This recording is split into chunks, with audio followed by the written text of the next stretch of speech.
Salute, squad. Welcome back to another episode of Fly High Productions with Mr. Follow Up. Hey, so check this out. Yesterday we left off on day 163, and Attorney Sharp was about to get off into Detective Viverino. I believe that's how you pronounce her name, Viverino. But we've been hearing this detective's name throughout the trial, right? So Short has finally got his chance to chastise her. And this was gonna get a little interesting. I wish we still had Brian Steele in there to cross-examine her. Keith Adams wasn't bad himself. Nevertheless, though, just as promised to y'all yesterday, we're gonna jump right back into it with part 2, right where we left off. Oh, damn, why I say, yeah. Boy came and followed me, I followed his ass back. Hey, come on. Wait, I'm gonna back it up just a tad bit. This is one of the phone calls of one of the phone calls from the wiretap evidence that they got. Scene. Okay, well, do you now know what call I'm talking about? I know which call you're referring to, yes. All right, and if you and you know who the speakers were?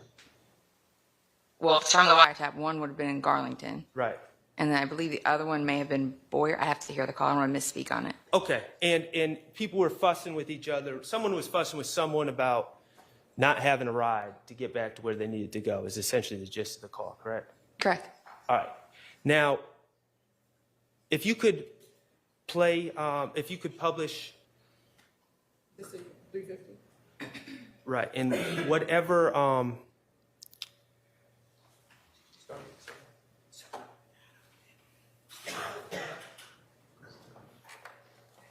You need to sign something. Okay. Yes, if you could just publish, and I'm going to stop after about 40 seconds. Bro, who that was? Nah, the nigga Ray got it, I damn sure got it. Okay, could you pause it? Oh, for real? All right, now, Miss Investigator Viverito, where do you know who the speakers are? I believe it's Boyer, but I need to hear a little bit more. That was kind of muffled. That's fair. All right, Miss Hilton, if you could. Keep playing. Yep. Yeah, RP, the YP Ray. Yeah, I don't even know him. That who got his change? That who changed Lil J5 to Jason? Oh, for real? Yeah, the YP Ray nigga. Oh, I ain't even know that. Yeah, that little PLK nigga. Oh, yeah, I had a J5 with me last night. That's probably what it was. I put him Yeah, on. okay. Yeah, that who changed it. Oh, damn, what I say, yeah. Buddy came and followed me, I followed his ass back. Hey, talking about what the fuck wrong with him? What you talking about? I'm trying to get the other kid data address right quick and care address. He testing the young crew. Somebody he finna send a bit. For real? Somebody he gonna send a bit somewhere late where the spot at. Okay. Yeah. He told LJ you got liquor last. 20 seconds. And my notes might be wrong, but I don't think they are.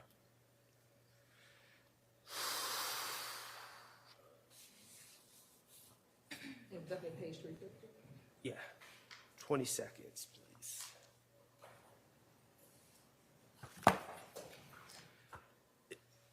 Could you tell me when you hear anything about the scene? Okay, go ahead. Oh, for real? Yeah, the YP Ray nigga. Oh, I ain't even know that. Yeah, that little PLK nigga. Oh, yeah, I had a J5 with me last night. That's probably what it was. I put him on. Okay. Yeah, that who changed it. Oh, no. I'm sorry. Yup. Okay, I'm sorry. You're going by the different number. It's 2:01 a.m.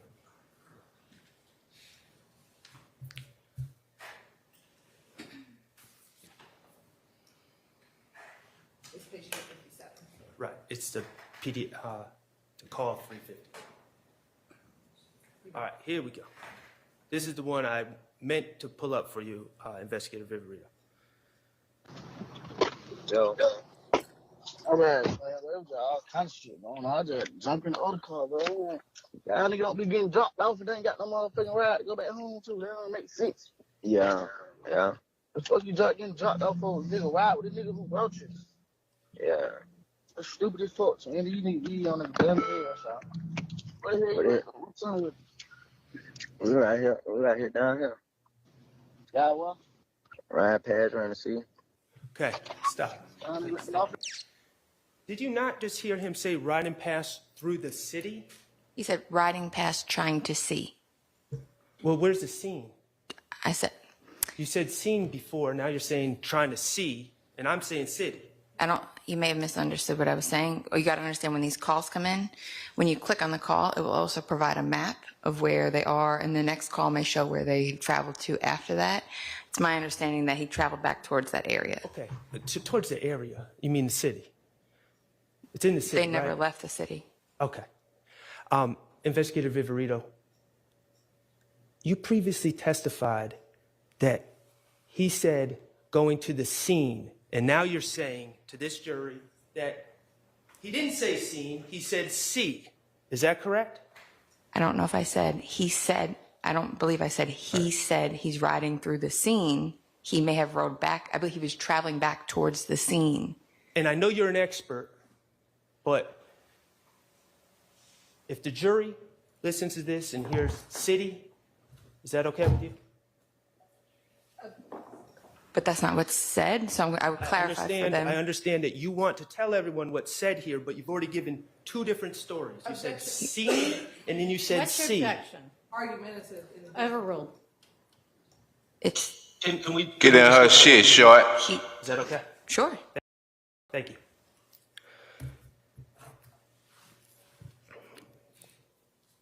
Okay, call 416, and I don't need this published. Thank y'all. It's from the early morning hours of March 16th, 2022.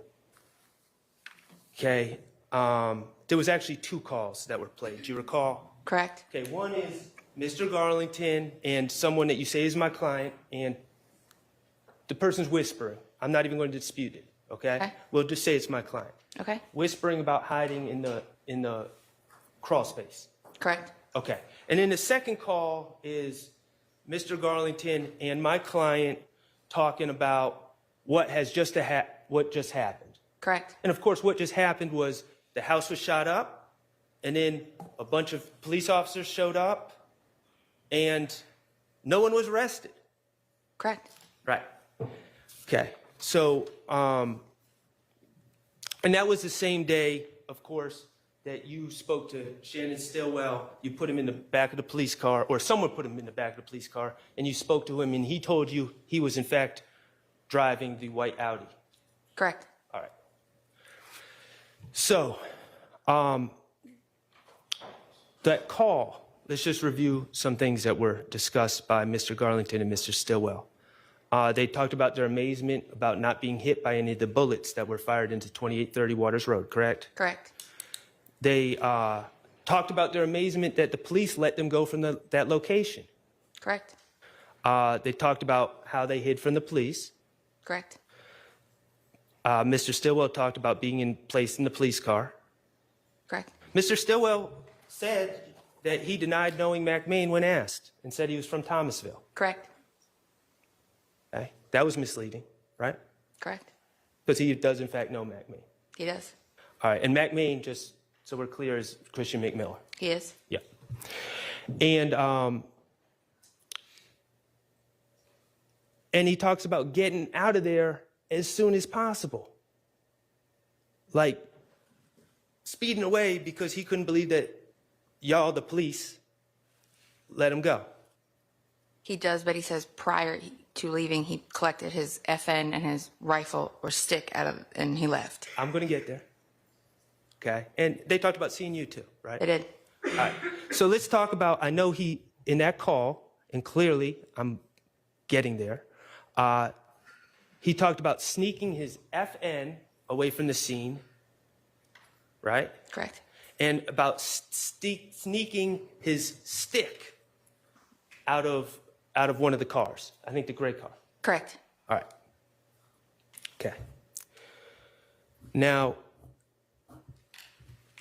the FN, you've testified, you know that an FN 57 is registered in Miss Taisha Alexander's name, correct?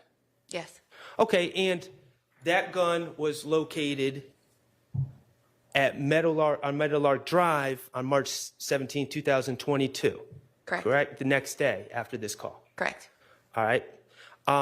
Does that FN shoot .40 caliber bullets? Does not. That could not have been the murder weapon for Shamel Drinks. No. Could it? Okay. He talks about taking a stick from a car on the scene, right? Correct. And you know the stick to be an AK-47 type assault rifle, correct? Could be an AK-47. It could be an AR-15. It could be, it's a rifle. Typically shoot 7.62 caliber bullets. Correct. Okay, not 40 caliber. Nope. Okay, so you would know that that stick that he talks about taking from the scene once you guys let him go is, in fact, not the weapon used to shoot Mr. Drinks. Correct. All right. And in this call, where, again, you don't have any reason to believe Mr. Stillwell knew he was being recorded, Correct. or Mr. Garlington knew he was being recorded. In this call, he never talks about taking any other guns from the scene. Correct. Okay.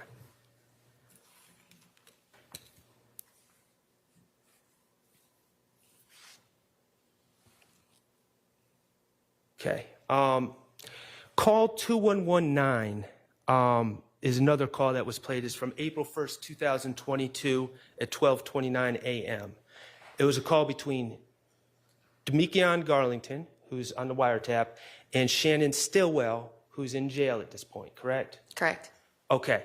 And Deamonte is on his normal phone, and you testified that Shannon Stillwell, when you're in the jail, you said there's wall phones, right? Correct. Okay, and that's, the jury has heard those recordings where they talk about Securus and this phone will be recorded, and they are in fact recorded. Correct. Okay. Mr. Stillwell was not on a recorded line. Correct. He was on a cell phone from the jail. Correct. Okay, so he, in common sense, he doesn't know that Deamonte Garlington is being wiretapped. Correct. Okay, and he has no reason to believe that the cell phone he's using from the jail is being recorded. Correct. It's fair to say that they believe that they're having a private communication that is not being recorded. Correct. All right. Mr. Atkins, could you do me a favor? This call, 2119, and I'm talking about at 12:29 a.m., could you play on April 1st, 12:29 a.m.? Oh, that's good.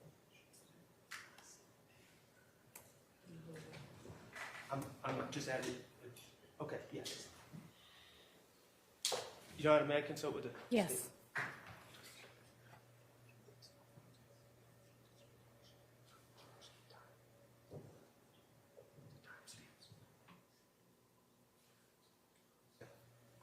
$240 to $315 is what I want to play. And we're just going to cue that call up, okay? And I'm going to ask you some questions about it. Sure.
Thank you, Mr. Atkins. And if you could cue it up to 2 minutes and 40 seconds.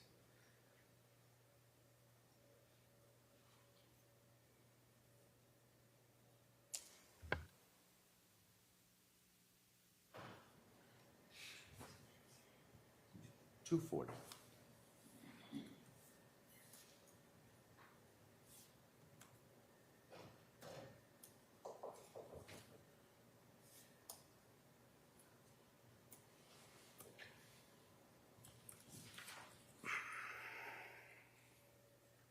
I was telling folks, bro. I'm like, shit, what the hell they locked up for? Like, they just saying about the camera. I'm like, bro, they good. I'm just like, they gonna assume some shit like that anyway. You feel me? They gonna assume that, like, y'all ain't did nothing, you feel me? So, That's what I keep telling goddamn Lil. I keep telling him like just chill. Like I know like yeah, cause they this saying he ain't panicked. nothing. Yeah, I'm like this ain't nothing, bro. Like they just doing that cut.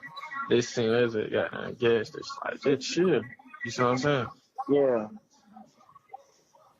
Yeah, man. That's what I'm telling. I keep telling him all the same shit. I'm like, listen, bro. Just like you, like, bro. I'm telling probably in the cat. Listen, bro. No, just tell him before you want to talk, bro. Like, Not one word. yeah, Don't give a damn what they try to portray or what they say, man. Don't say shit. yeah. I ain't know that though. So I didn't. I didn't tell him Okay. how that. Yeah. And you can keep that up because I'm going to ask you to play another part. But thank you, Mr. Atkins. So on that call, again, neither party has reason to believe they're being recorded. That's Deamonte Garlington and Shannon Stillwell. Correct. And they talk about they going to assume shit. Correct. Mr. Garlington says, y'all didn't do nothing. Correct. And then Ms. Stillwell says, they just saying it because they seen us at the gas station. Correct.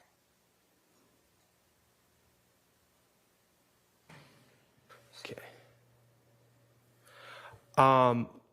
Mr. Atkins, if you could please play 11:20 at 11:28.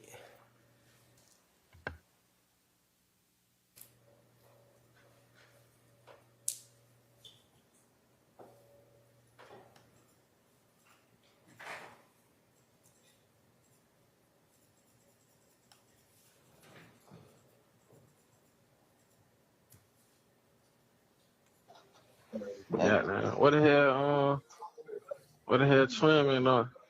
You still in yo? Yeah. I What's said, your what man? is that? You know what I'm saying? Yeah, see. Who? Who? Yo folk. Yeah. Mr. I said, Atkins, what can is you that pause today? for a second?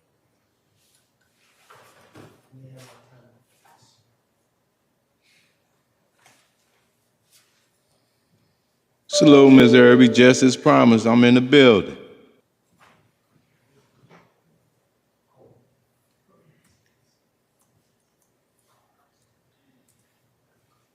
This is actually the better part of the trial day, though. Short about to get off in Detective Viverino's shit real quick. We're going to come back to that one because I want to get the timing right. What's that? Okay. Okay. And that is, Mr. Copeland. You go first. Okay. And we're going to come back to that call. But let's talk about Mr. Stillwell's phone that was collected. Sure. Okay. Do you know you're able to view? So you collect the phones. Detective Leon Packer, he dumps the phones, and then you're able to view the phones, what the contents of the phones through a program called, what's it called, XRZ? Is that correct? XRY. XRY. Okay. And you get just a whole bunch of information that's in whoever's phone. The contents of the phone are organized by category. Right, and we're talking about pictures, text, emails, instant message, call logs, location, data, internet searches, Correct. notes. Correct. Okay. Do you, and if you don't know, that's fine, but do you know how many texts or calls total were in this phone? I don't know off the top of my head, but it would be listed on the extraction, on the front page of the extraction. When you open it up digitally, it'll give you what you're going to see initially is it's everything by category. So it'll say 20,000 texts, 100 calls, things of that nature. Okay. Ms. Knight, if you would please display 227 VVA2. Oh, Ms. Knight, sorry. VVA2.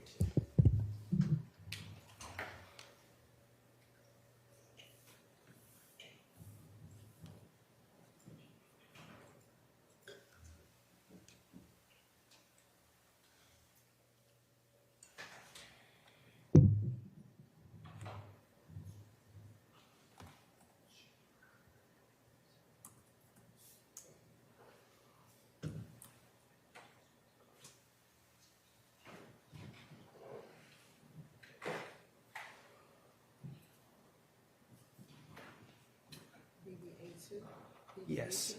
VVA2. 227 VVA2. Thank you. X or A.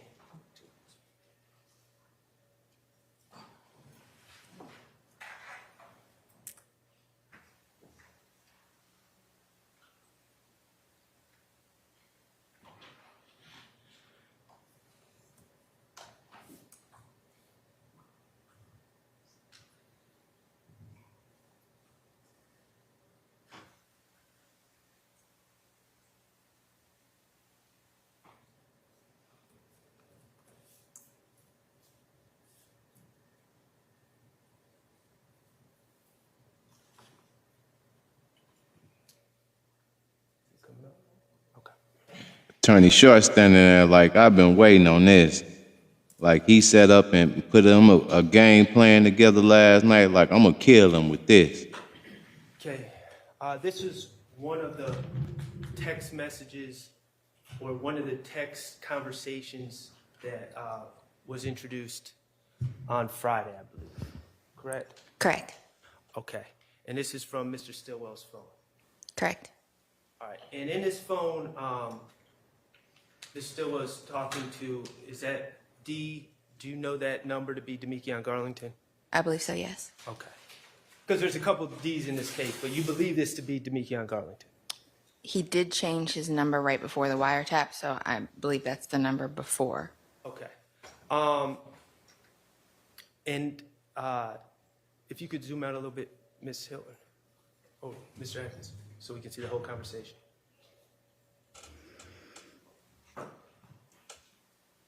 Thank you. Thank you, Mr. Atkins. So in this conversation, to add context, Mr. Stillwell is indicating that one of his two phones is at Big House. Correct. Okay. Do you take that to be Darius Ford's house? And again, let's be clear, this conversation occurred December 24th, 2021. Okay. Okay, so we're talking about 3.5 months before any of this involving Christian McMiller's death or Darius Ford's death or Shamel Drink's death occurs. Correct. Okay. Do you take that to be Big's phone? Is there another Big? Do you not know? There is another big. Okay. So, but in any event, Mr. Stillwell is saying he left his phone at someone else's house. Correct. Okay. And then D says, finna take it in where you at, indicating that he's taking Mr. Stillwell's phone, right? I don't take that as taking the phone, like finna take it in, like I'm finna go to sleep or go home. Fair enough. Like take it in for the night. Fair enough. Could you go down, Mr. Atkins?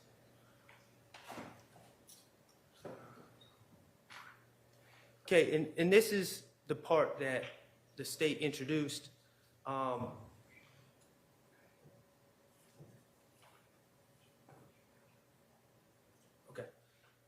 He says, if Polka asks, tell her I'm op hunting. Okay, he did not say I'm op hunting. Correct. He said, if Polka ass, tell her I'm out hunting. Correct. Okay? And Polka, you know to be who? Taisha Alexander. And that is Mr. Stillwell's girlfriend at the time. I guess, yes, I don't know. Yes, Something at the time, like- something like sometimes, yes. And you also know from your review of the calls that Mr. Stillwell was having some issues with fidelity. Yes. Okay. So he's just saying, if Polka asks, tell her I'm out hunting. Correct. All right. Thank you, Mr. Atkins. Mr. Atkins, can we go back to that call? I think I finally got my stuff together here. Okay. Remember that call that we were just talking about with, and just to review, it's Garlington and Mr. Stillwell, and they were talking about people were going to assume things, and they're just saying it because they saw us at the gas station. Correct. Okay. I want to play, Mr. Atkins, if you could start playing it. I guess we could start at 11:28.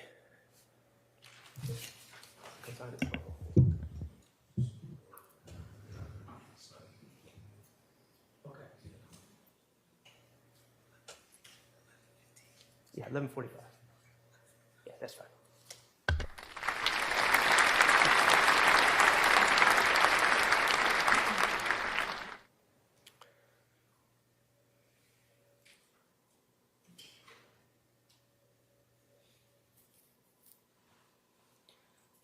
Yo, folk. Yeah. I was there with him yesterday. Yeah. Yeah, he got out of town now. So he's gonna get ready to come back. I was gonna lie with his ass. Yeah. You ain't talked all night. That whole night crazy, bro. Yeah, I just talked to her today. I talked to her today. Man, that be I crazy. was telling her, I'm like, he on the cell phone, like, he probably be over there, like, what not? She like, what? You ain't think you gonna tell on me? I'm like, man, hell nah. Shit crazy. I don't even be texting that back no more. I should be testing on, like, on the tablet and shit. Yeah, I don't even be responding to that. That crazy. Yeah. Hey, look, I'm finna get bro back his phone, right? I'm gonna get up with you though. I do that, man. I got Alright, you. love you. Alright, I love you too. alright. All right. Well,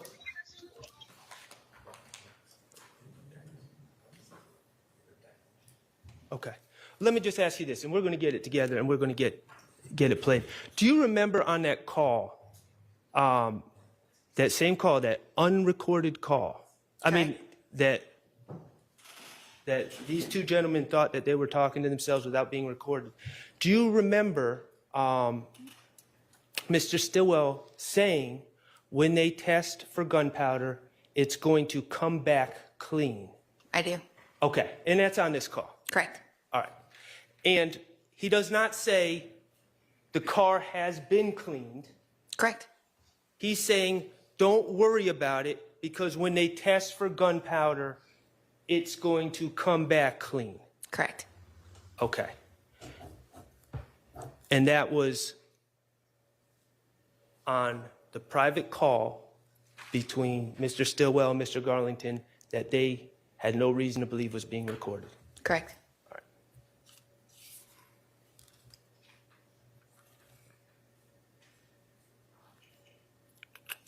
Okay, I'm going to go back to the phone. You made note of 227 VVB11, and we don't need to display it, but it was basically something in Mr. Stillwell's notes that said, pop my shit, I really got options, poor little ops, they be dropping. Correct. Okay, and that was in March 15th, 2022 at 12:52 a.m. The phone says that that's when it was entered. It might say either modified or entered, yes. Okay, and that was, and we're going to get to it, but you're aware that Mr. Stillwell's grandmother, Betty Jackson, texted him about the shooting, about seeing it on the news that night? Objection, assuming facts not. Well, it's going to be in evidence. I'm asking if she's aware. I heard. You're aware of that? I was aware that Miss Alexander notified him about a shooting in Mechanicsville. I don't know if Miss Jackson did. Okay. It was hours, this would have been hours after Miss Alexander alerted him as well, correct? Okay. Correct? I'd have to see it. I'm not. Okay. All right, well, we'll get to it. But this was at 12:52 a.m., Okay. right? I haven't seen it, so I just. Okay, and we've already discussed ops, Correct. dropping ops. Those are common themes, common topics of drill music, correct? Correct. Okay. And at the time, your investigation, at the time that he entered this note into his phone, he was in fact at the studio, correct? At 12:52 a.m. on March 15th. After leaving the gas station, they went to a studio. I did not have location data on Mr. Stillwell to say, but I believe they should have still been at the studio. Still been at the studio creating music when he entered that note. Creating music, hanging out. Like, yeah, that's what they do. Hang out at the studio. All right, cool. And then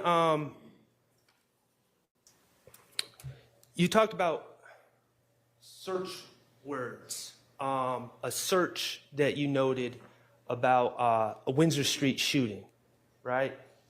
That was in Mr. Stillwell's phone. So he didn't, and I clarified that on direct. He Right. didn't search Windsor Street. He searched Fox 5 Okay.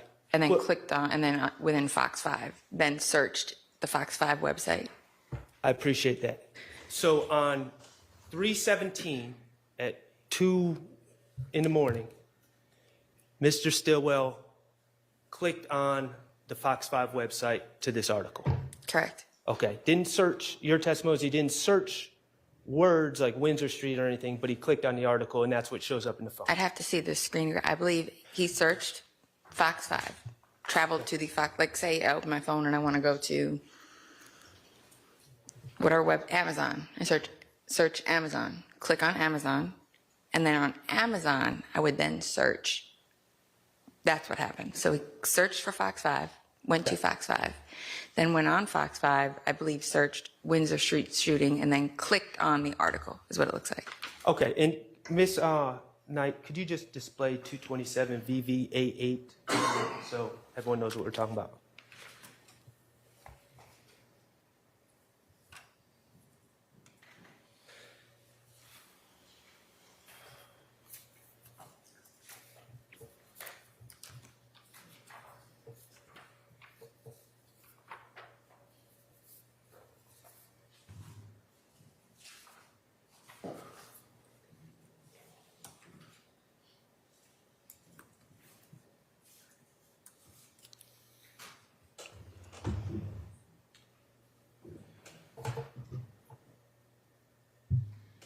Okay, so this is what you're talking about, right? The search. Correct. Okay, and this is 3:17 at 2:31 and 56 seconds in the morning, correct? Correct. No, that's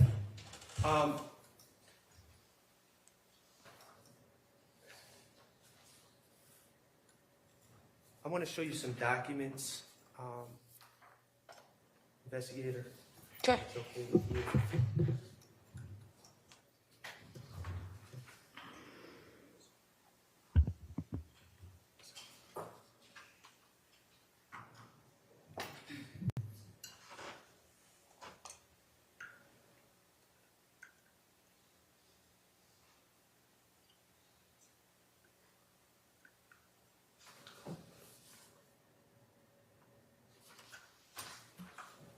May I approach, Your Honor?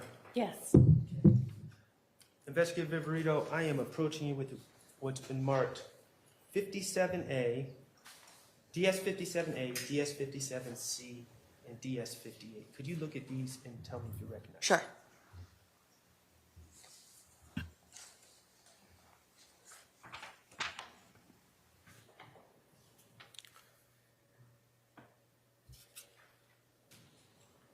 Okay, these are excerpts from Mr. Jackson's phone. Right, and those are, and are those excerpts from, are those conversations from the data that was downloaded from Mr. Jackson's phone? Sure. The first one is the one that I spoke about that I had seen of Miss Alexander informing him about the shooting. It's not admitted yet. Oh, sorry. Yeah. Are those accurate representations of the data that was in Mr. Stillwell's phone? Yes. Okay. Your Honor, at this point, I would move to admit DS57A, DS57C, and DS58 into evidence. A, C, and E. Say that again, please, if you don't mind. And there is no DS57B.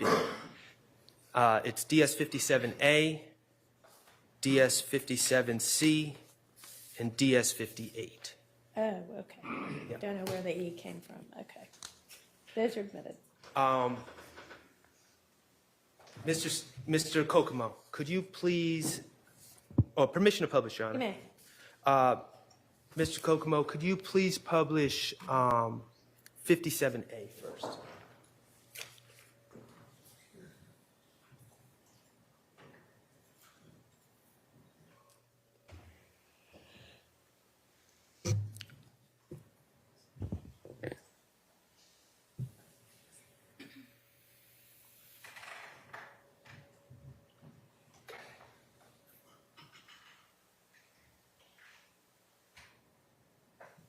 So in this, in DS57A, investigator, this is a conversation between Taisha Alexander, also known as Polka, correct? Correct. And Mr. Stillwell. Correct. Okay. At 3:14:22, at 11:01 p.m., Miss Alexander reaches out to, or texts Mr. Stillwell and says, "You okay? Somebody just got killed in the Ville. Ugh." Or ugh. Atlanta, too much right now, right? Correct. All right. And then they respond to each other with kisses. Mr. Stillwell asks, who got killed, correct? Correct. And then Miss Alexander eventually says, I don't know yet. But before that, she sends some sort of screen message, correct? Correct. Okay. And that's at this, the message is sent at 11:19:47 p.m., correct? Correct. All right. And Mr. Kokomo, if you could publish 57C.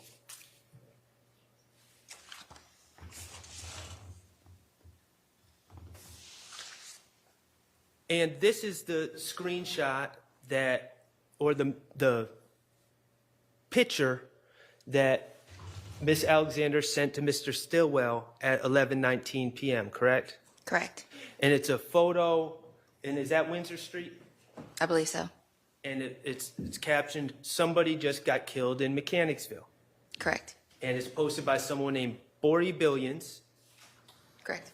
And whenever Miss Alexander sent this picture or downloaded it, it already had 2,000 views, correct? Correct. All right. So by that night, just based on what we see in this phone, by that night at 11 o'clock or 11:15 or 19, the word had spread about a shooting, correct? Correct. In Mechanicsville, Correct. where someone was killed. Correct. Okay. And this was not a secret. It was being spread throughout social media. Correct. All right. Mr. Kokomo, if you could post DS58.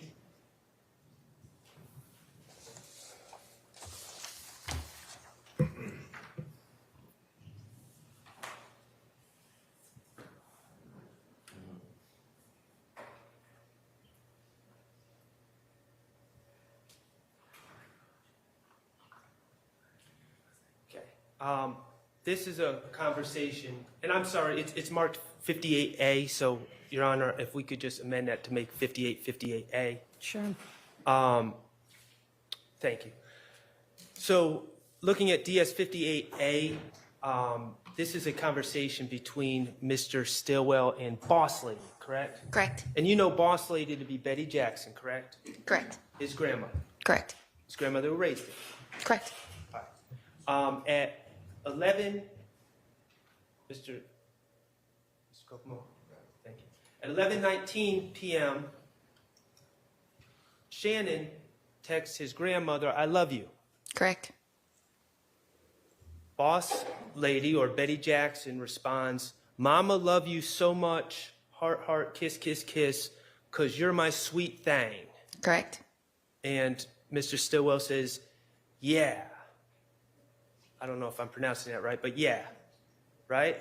Sure. And then Miss Jackson gives a thumbs up, right? And then at 11:26:57, Miss Jackson says to Mr. Stillwell, or texts Mr. Stillwell, "Hope you are not near Windsor Street shooting on the news," right? Right. And then she says, "Answer me, please." Correct. And eventually at 11:41, 15 minutes later, Mr. Stillwell responds, "I'm at the studio, Mom." Correct. Okay. So, at 11:26, according to this conversation, not only did Miss Alexander alert Mr. Stillwell about the shooting on Windsor Street, but Miss Jackson says there's a shooting on Windsor Street, right? Correct. And it's on the news. Correct. Was this information about the shooting on the news at that point? I know that the article that Miss Alexander had, that's a female, I don't know her real name, in Atlanta, that wasn't like an ATL scoop or a news thing. And then I don't know how Miss Jackson saw it, so I'm not sure if you got word of mouth from Miss Alexander, worried about it. I don't Maybe know. she saw it on the news. Maybe. I don't know when the news coverage began. Okay. The bottom line is, by 11:26 that night, two different people had informed Mr. Stillwell about a shooting, a death, Windsor Street, Correct. and the word had spread throughout. It wasn't just Mr. Stillwell that was being informed. The word had spread throughout the Atlanta community that quickly. Correct. All right.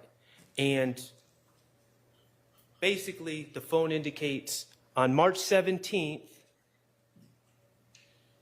2 days later, Mr. Stillwell clicked on a news article about that shooting. Well, he sought out the news article and then clicked on it. Okay. Yeah. He sought out and clicked on it. Correct. All right. Cool.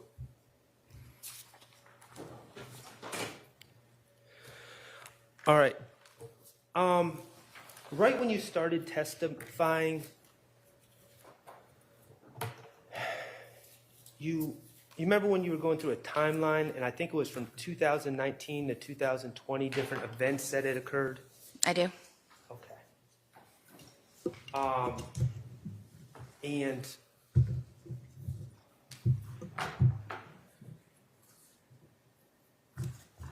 we heard a lot of names. Tanquarius Mender, right? Correct. And you said he's a member of the Rolling Crips. As well as YSL, yes. Okay, and we heard about Stephen Harris, Correct. and he's a Crip. And we heard about, Oh, I'm sorry, Stephen Harris is a member of YSL. okay, he's a member of YSL. We heard about Marcus Sims. Correct? He's a Crip. Yes. Okay, we heard about Wayne Alford. And we heard about a bunch of other names in this timeline Correct. that you were going through. Well, first of all, let me just ask you this. When you were asked about all these events, you were referring to some sort of, you were refreshing your recollection with a sheet that was in front of you. Correct. Okay, that was highlighted, color-coded. Correct. Okay, did you create that sheet? Mr. Abadi had created the sheet as a timeline. Okay, so when you were testifying about those events, you were refreshing your recollection. You were being asked questions by the prosecutors, correct? Correct? And then you didn't have any reports of your own with you, did you, about any of these events? No, I didn't. I was at the GBI at that time, and they were APD cases, so they wouldn't be my reports. So you didn't investigate any of these events? So the way it would work is gangs typically doesn't take an aggravated assault or a homicide or things of that nature. We will work with those units and provide them information and assist with their investigations. So the reports, I will help with the cases, but they would fall with those investigators. Did you have any reports with you when you were of your reports with you when you were discussing those? No. Okay. But you were refreshing your recollection off of a sheet of paper that was prepared by the prosecutor. Well, this is something we had discussed. There's numerous incidents, so we needed a timeline to keep them correct. All right, well, let me just ask you this. In all those things, 2019, 2020, that you discussed, all those events, Shannon Stillwell wasn't charged with any of those events, was he? He was not. Okay, cool. You remember when you talked about how I was asking you about your reports and you said you write them in search warrant applications? Correct. All right, I want to talk to you about that.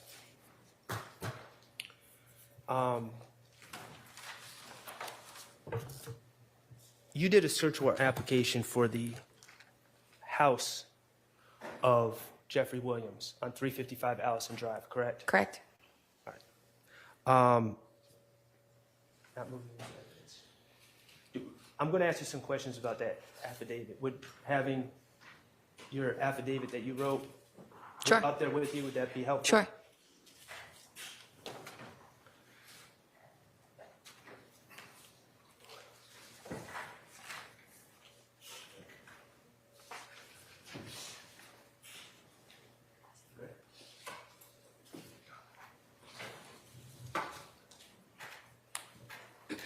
May I approach? You may.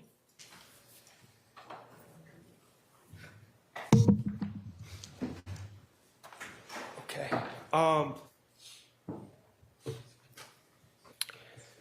These affidavits that you fill out to take to a judge to try to get a search warrant, they're under oath? Yes. Okay. A judge relies on them, relies on the accuracy of them, correct? Correct. Relies on them to be complete. Correct. The intent of an affidavit is not to mislead a judge, is it? No, Okay. And you wouldn't mislead a judge, would you? I would not. Okay. And you filled out this affidavit on May 9th, 2022, correct? Following the presentation to the grand jury, yes. Right. May 9th, 2022? Correct. Yep. And that was also in the wake of these various attacks on Lucci, on Rashawn Bennett in the jail. Correct. Okay. In fact, you were interested. You had that one with Jaden Myrick. With Mr. Eppinger and Mr. Sumlin, and Mr. Eppinger was trying to get Mr. Sumlin to talk to someone to get payment, right? And you suspected that person to be Jeffrey Williams. Suspected, and that was confirmed by Mr. Sumlin. Okay, so you suspected that to be Jeffrey Williams. Right, and was confirmed by Mr. Sumlin, yes. Okay, again. Yes, I suspected, just yes. Questions I ask, okay? So you saw a search warrant for Jeffrey Williams' home for evidence on these matters, correct? No, Okay. You saw the search warrant for Jeffrey Williams' home. for his body, for his cellular devices, and for gang evidence. Okay. Okay. So, in Mr. Williams' home. Correct. In your affidavit is what's used to develop PC, or probable cause, for the judge to rely on, right? Correct. And in your affidavit, I think it's in the 4th page, you reference a post that you saw on the internet about Jeffrey Williams posting, YFN, and this is already in evidence, YFN, if ain't like what you do for your mother and kids, I would have been killed you, right? Correct. That's referenced in your affidavit. Which page is not on 4? Well, mine's not numbered, but I'm just gonna go by.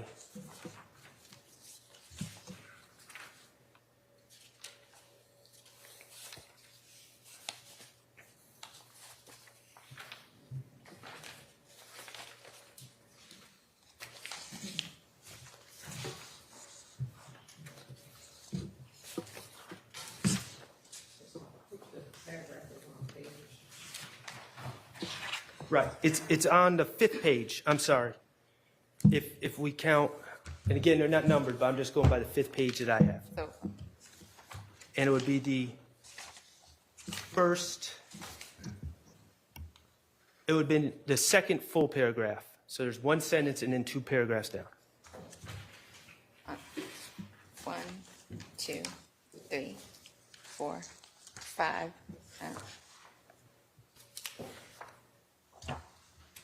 You can look at my, may I approach? Yes. Right. Okay, that's different than what I have. You reference seeing on XXL this magazine, you reference seeing this post that Mr. Williams supposedly made, correct? Correct. Okay, and that made your affidavit because you thought that was important to show Mr. Williams and his veiled threats to Mr. Bennett, correct? Correct. Okay, cool. Can I have that back? I'm just going to need it. Sure. I'll bring it back to you. Now, you also, 2 pages after that, whatever page you have it, I have in the beginning it says details for. I'm going to have to see the page because these pages are out of, whatever I have is not the same as yours. You can have it. Okay, no, I see that one. Okay, I got you. All right. Also in your affidavit, you include a text thread between Mr. Wooney Lee and Mr. Williams, correct? Correct. And as part of this text thread, you draw the judge's attention to a specific line, correct? I included that amongst other things in the affidavit, yes? Well, there's one particular line that you put in a bigger font, and you also circled it, or it's circled, correct? It's circled, yes. Okay. And you circled it to draw attention to it, correct? To what I was referring to, yes. Yes. And the line that you circled to draw attention to was YSL rule the world, kid, 24M on an N head, correct? Correct. Okay. And you wanted to highlight that passage said by Mr. Williams in the text thread, correct? Correct. You wanted to highlight that for the judge. Amongst other posts, yes. Okay.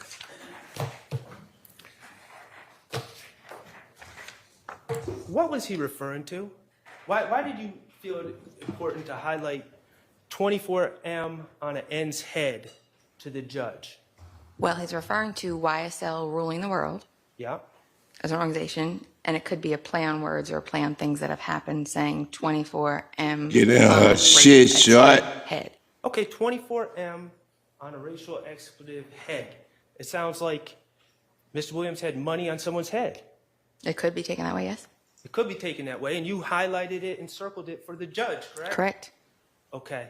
And you believed that too. You wouldn't have misled the judge about what was being discussed, would you? You believed that to be a threat, didn't you? I didn't say it was a threat. It's saying that he's willing to, that's how they talk. They'll talk about, they have the ability to put money on people's heads. Okay. Mr. Kokomo, could you please publish Jeffrey Williams 3 and 4? Is that correct? Jeffrey Williams 3, as well as Jeffrey Williams 3A. Okay. Could you please publish Jeffrey Williams 3? Oh, before you do that, in this thread that you highlighted in your affidavit to the judge, this thread between Wooney Lee and Mr. Williams took place on February 7th, 2021? Correct. Okay.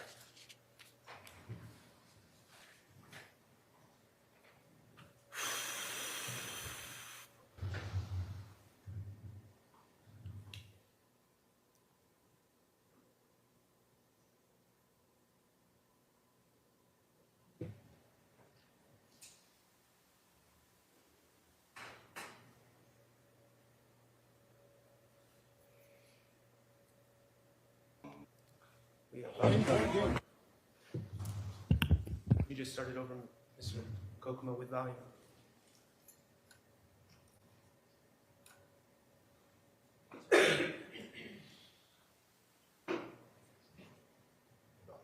All right.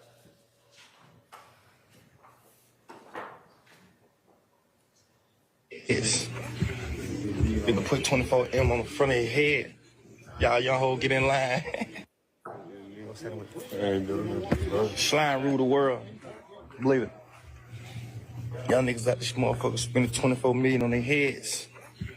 They can put 24M on the front of their head. Y'all young hoes get in line. Okay. And could you please publish Jeffrey Williams 3A?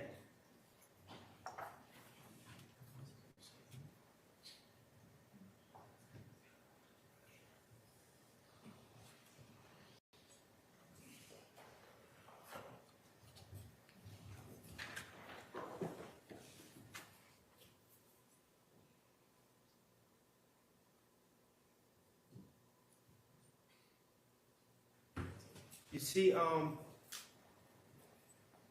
what's displayed is Jeffrey Williams 3A? I do.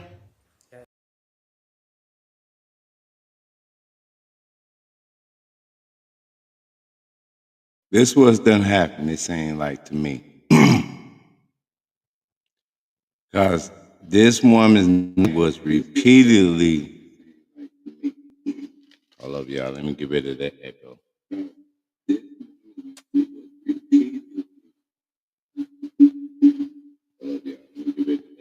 We'll get back to that. I can't find my remote.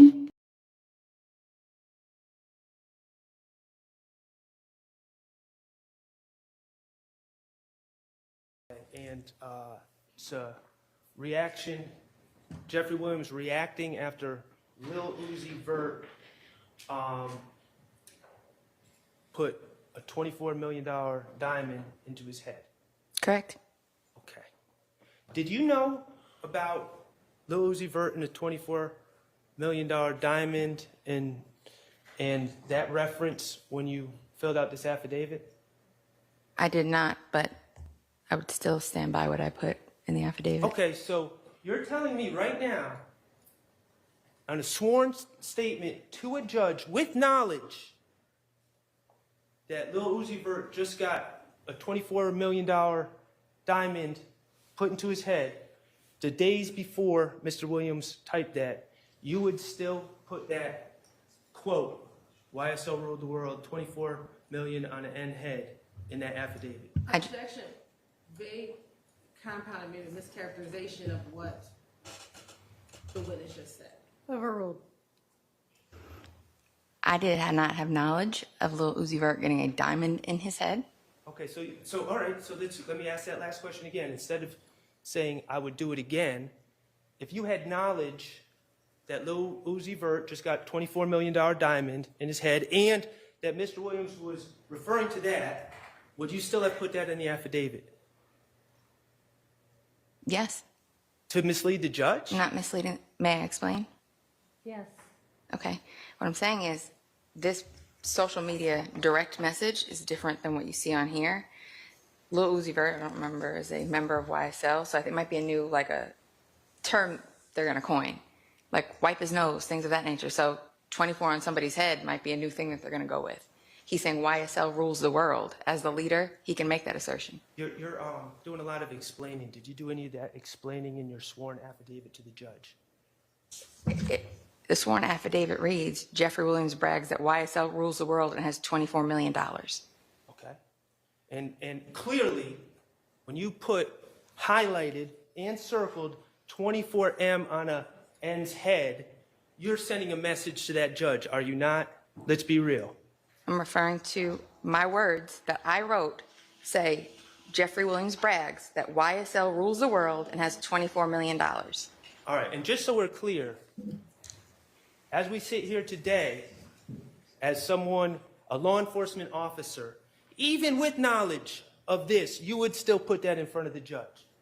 There are different interpretations to everything as we've seen throughout this whole trial. Yeah, I agree. Can we make our determinations, or are you going to make the determinations for us? Objection. Arguments is Sustained. Do you think maybe you misinterpreted what was said by Mr. Williams? Is that a possibility? I think it differs from what was presented on the internet and between direct messages, as we've seen. So your answer is no. Your interpretation is perfect, pristine. My interpretation was YSL rules the world, and they have $24 million. That's what I wrote in my words in the affidavit. I didn't say Mr. Williams has $24 million on YF and Lucci's head. I didn't say that. I said YSL rules. He claims that YSL rules the world and has $24 million. Now, you didn't say it. You just put in a bigger font and circled it for the judge, right? Right? It wasn't a bigger font. That's how the message reads. It's the same font as the date and time, the same size of the date and time as the name, the Instagram handle. In the circle? It's circled, correct.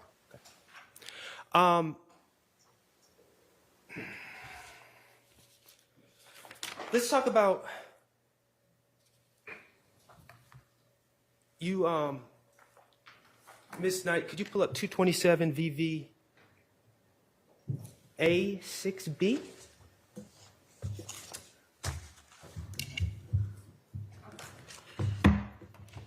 Thank you, Ms. Knight.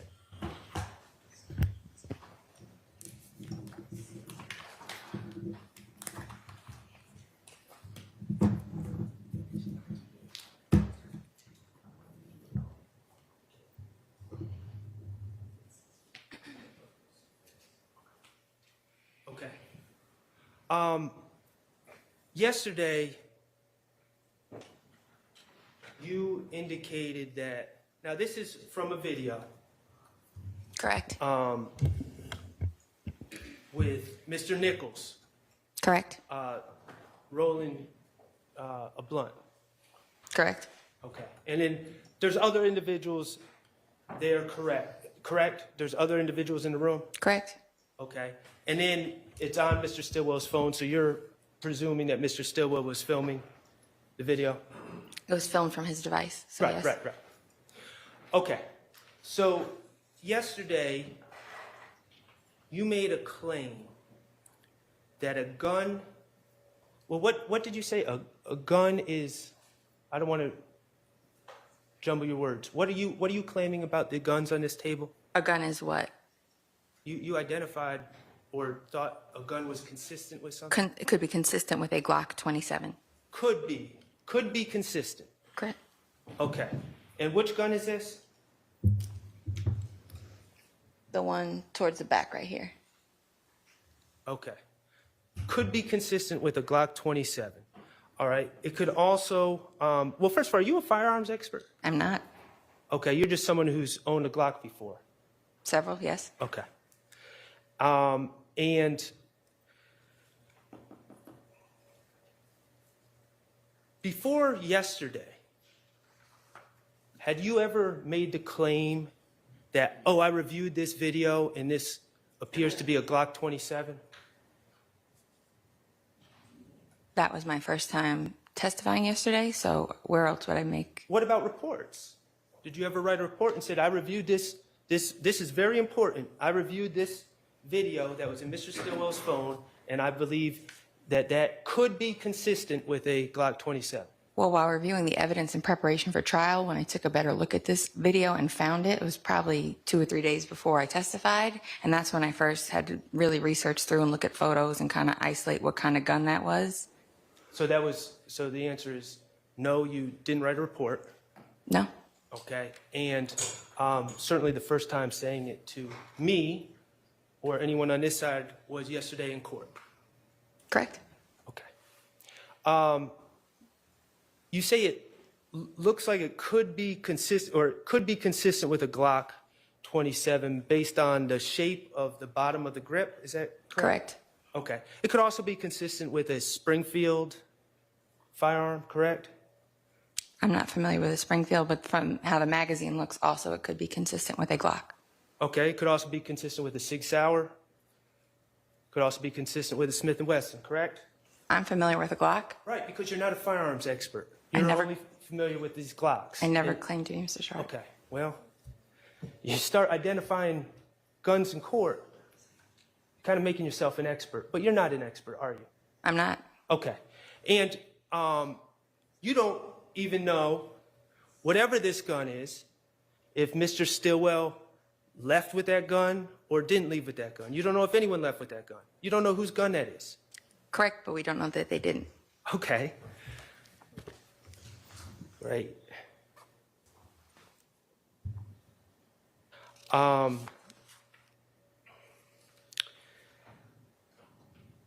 Let me ask you this about your Glock 27 that you say this looks consistent with. When you shoot your Glock 27, does it expel shell casings? I don't own a Glock 27. When I was purchasing a subcompact Glock, I was going back and forth between the 27 and the 43.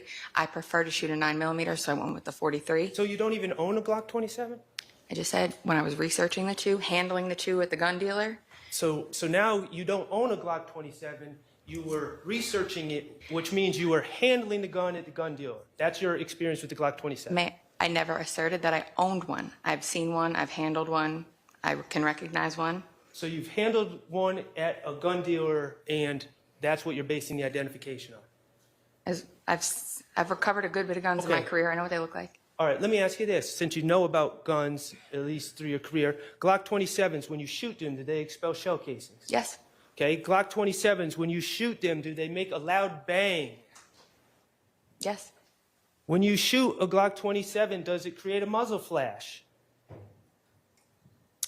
It should. I mean, when you shoot it, like during the day, you wouldn't see it, or sometimes at night you can see it, but... Okay, and when you shoot a Glock 27, does it emit gunshot residue? If it's inside of a contained area, yes, it would. Okay. All right. Remember on Friday you talked about you get to the end of an investigation, something seemed small is huge. And we were talking about the post. All right. Well, there's one thing, surveillance video. You would agree that starts huge and remains huge? Like surveillance video is a pretty important part of a case. Every investigation is different, but yes. Okay. You've seen the BP video, correct? I have. And you've seen it, Detective Hogan showed it to you? He did, for the purpose of identifying the individuals, yes. Right, okay. Have you seen the FedEx surveillance video? I have. Okay. I'd like to watch it with you. Is that okay? Sure. Mr. Kokomo, if you could cue it up.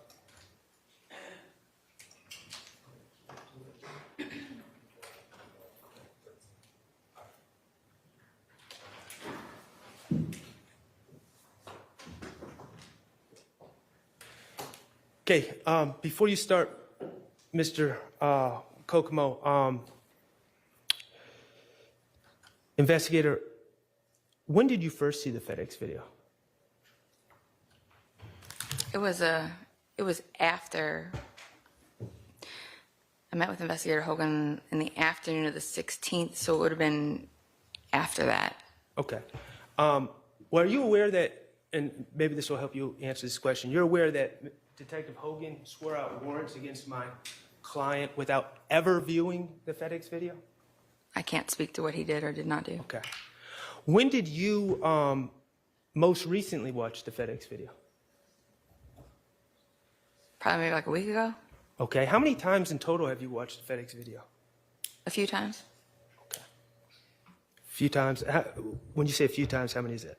And I've watched it a year ago, or a couple years, like 2 years ago. I've watched it.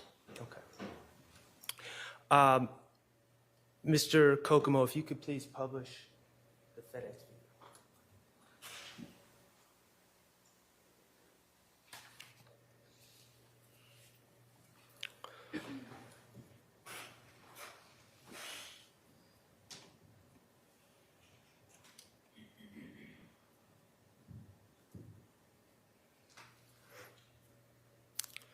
Okay.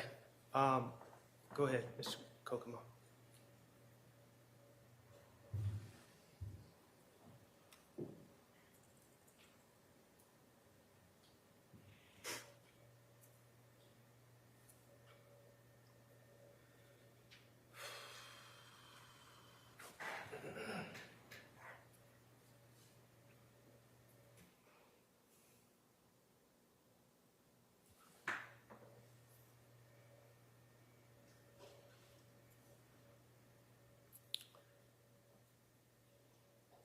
Okay, Mr. Kokomo, if you could pause that video right now.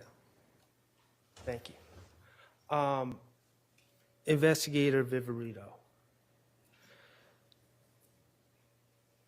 At this point in the video, as we have it paused, you would agree that Mr. Drinks' red Versa is on the left, correct? Correct. Okay. You would agree that Mr. Stillwell's rented white Audi with tinted windows Correct. is in the middle. And you would agree that Mr. Nichols, actually Miss Lewis, Mr. Nichols' wife, that Ford Fusion is on the right, correct? Either the right or staggered behind it, yes. Okay. And according to your investigation, Mr. Drinks is alone in the car. Yes. Okay. Mr. Stillwell is in the car with Mr. Garlington per your investigation. Correct. And Mr. In the car, the Ford Fusion, we have Mr. Nichols driving, Correct. Mr. Boyer, Correct. and Mr. Farley. Correct. Okay.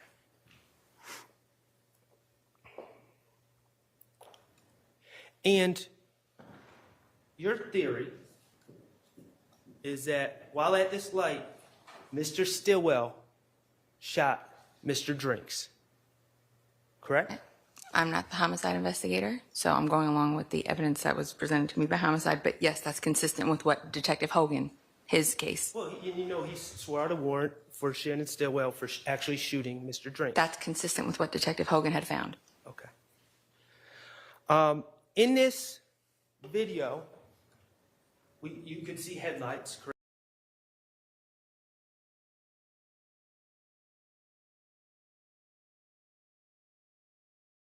Awesome. Mr. Kokomo, could you just play the video? And I'm just going to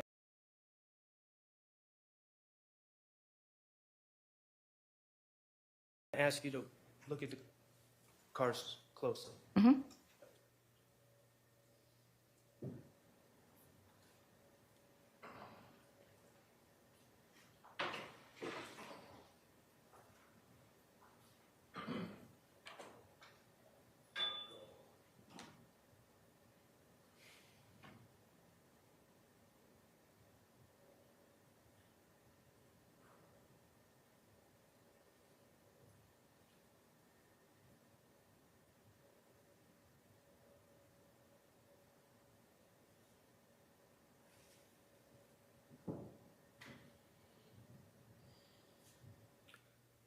Okay, pause, Mr.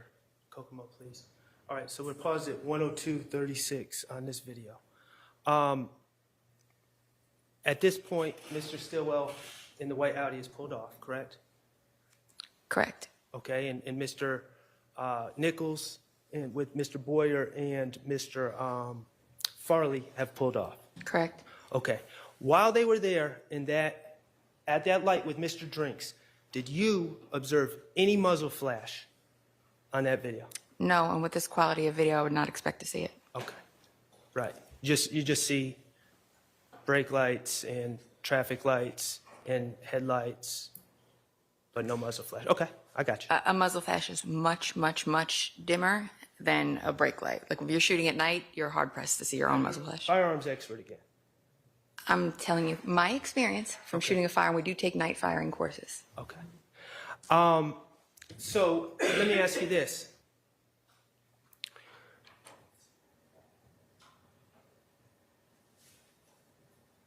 Gunshot residue. You aware that the headliner from Mr. Stillwell's car, the Audi, was collected and tested for gunshot residue? I am. You ever talked to Alexander GBI analyst Alexander Coven about the results that he found? I have not. Okay. And you are aware that warrants were taken out certainly before any of those GSR results were in, correct? Correct. Let's talk about tint. You've been preparing with the state. You know that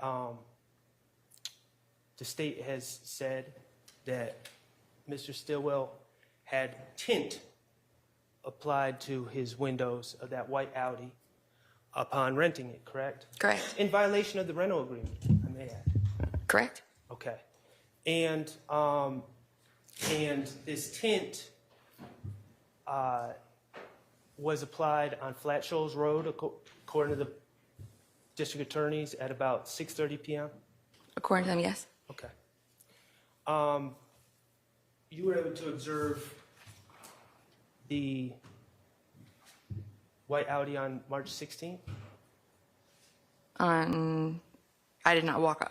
Wasn't that interested in it at that point, so I did not walk. It was very, very dark.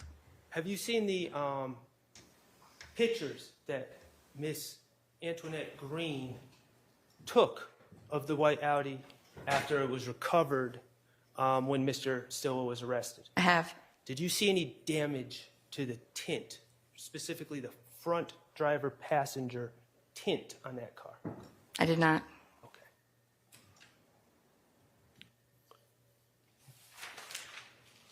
Mr. Kokomo, if you could rewind again. No, actually, you know what? I'm sorry. Keep it here. Keep it here. Just play it. I'm sorry, Mr. Kokomo.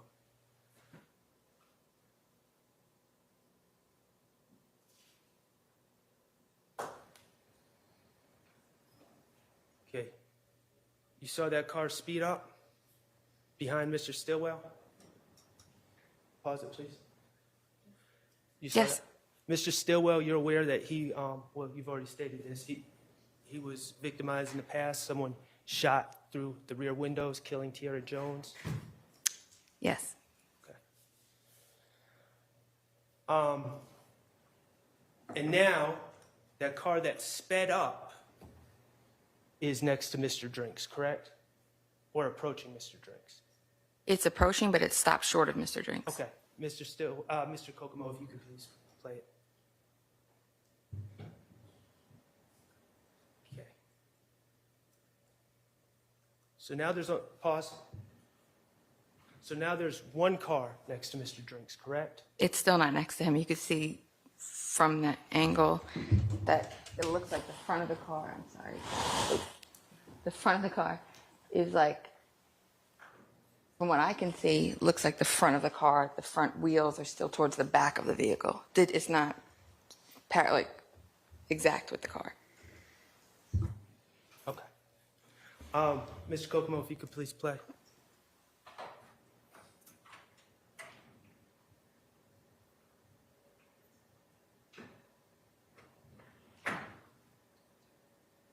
Pause. See that car make a U-turn? I do. Okay. What car was next to Mr. Drinks when that car suddenly made a U-turn? Judging by how the lights are, that car still appears to be back a little bit, but next to it. All right, so now you're making three-dimensional evaluations, but we can't see a muzzle flash off this. A muzzle? Mr. Sharp, I'm going to explain to you. When I don't know if you're mischaracterizing it. When you go to the range, example, to fire your weapons at night, and there's a line of shooters, it's not bam, bam, bam, lights everywhere.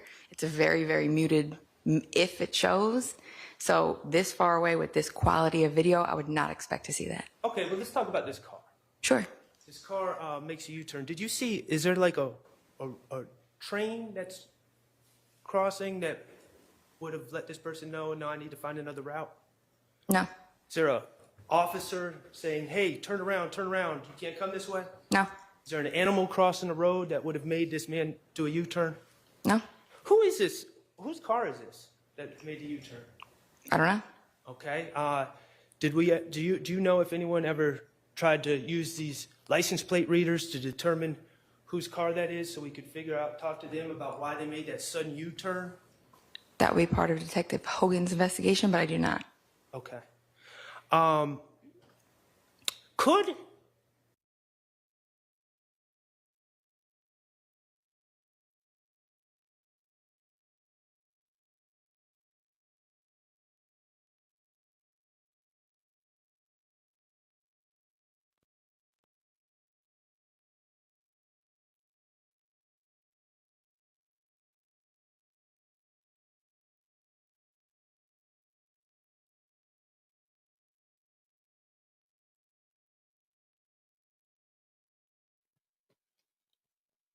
Squad, I don't know what part of the game that was.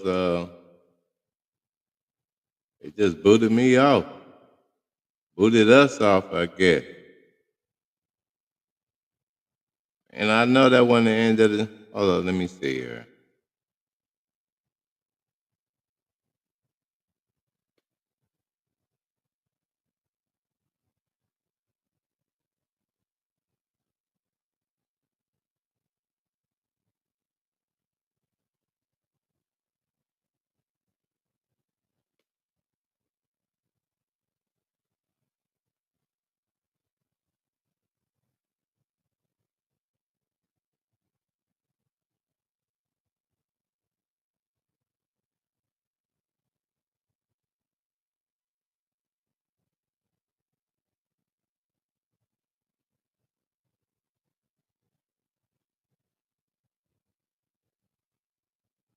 Looked like the network was down or something.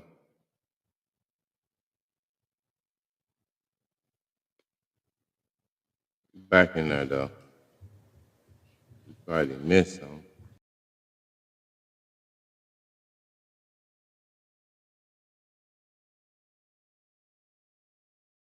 The area or the Man. neighborhood that the phone, that it appears that the phone is in. Yes, Okay. What neighborhood is that? Mechanicsville. I'll be all right here. Okay. And where it has the pin drop, is that where the phone is supposed to be located on the map? It should be within that radius.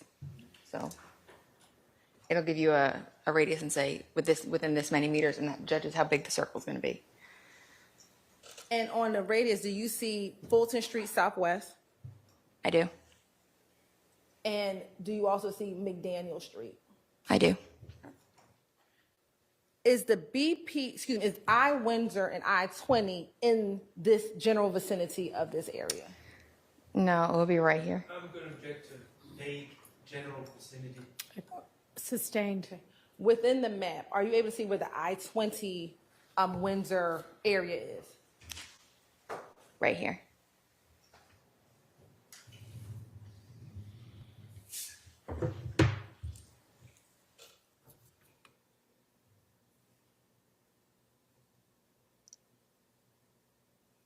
All right.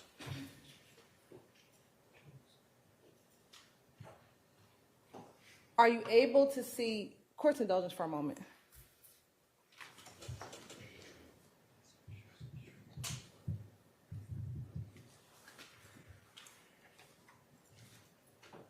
Thank you.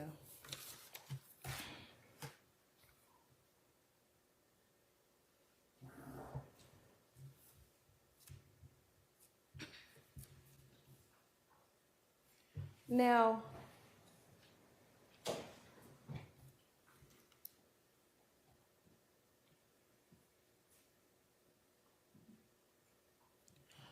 do you recall Mr. Shar asking you about whether or not the phone call that was at 9:59, where the call says get on FaceTime, whether that was, where did you get that time information from? Yes. And where was it that you received that time from? The wiretap itself. I'm going to publish for you what's already been admitted as 397 VVD, which is the ankle monitor location information.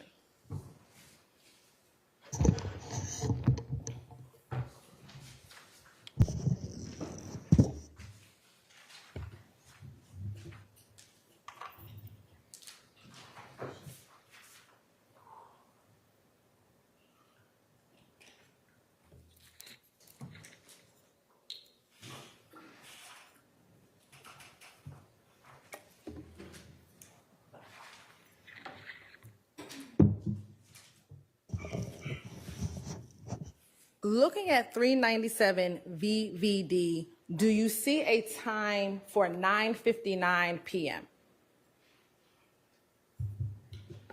I do. Okay. And do you see a location for 9:59 p.m.? 464 Windsor. I'm going to show you what's been admitted as 397 VVC.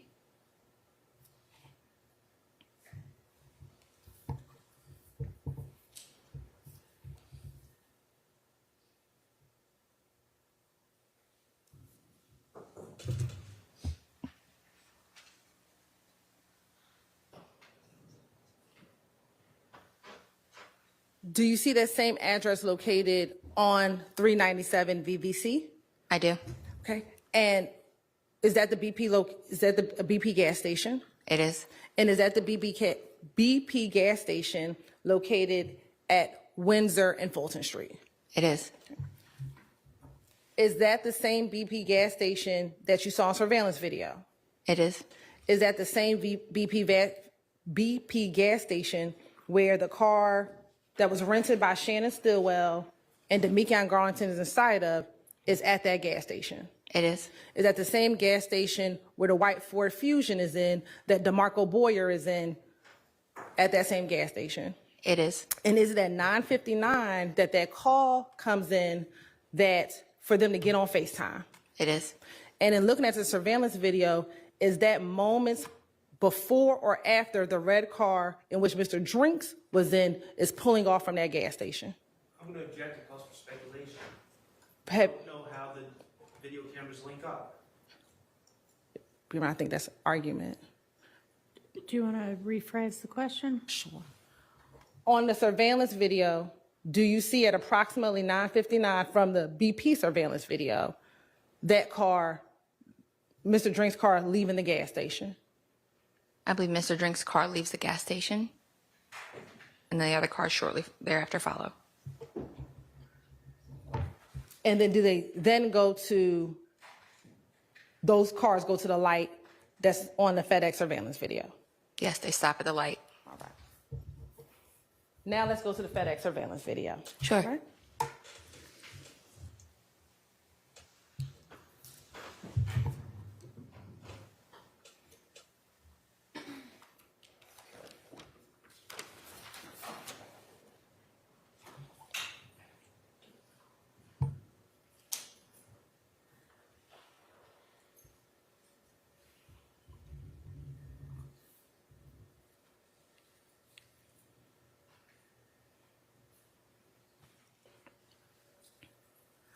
Now, what time is on the surveillance video on the bottom? How much into the video are we at? 1 hour, 1 minute, and 32 seconds. All right. Mr. Bosky, if you can press play, please. Is that the red car approaching the light? It is. All right. Is that now the first white car, which is the white Audi, now approaching next to Mr. Drinks? It is. And is that the white Ford Fusion then approaching next to the white Audi? It is. All right. And are those cars just all at the light currently? Yes.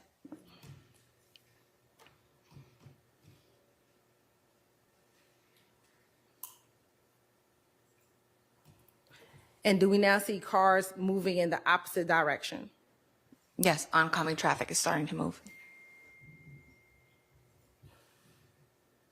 And actually, Mr. Abadi, can we go back to when the cars first get to the light?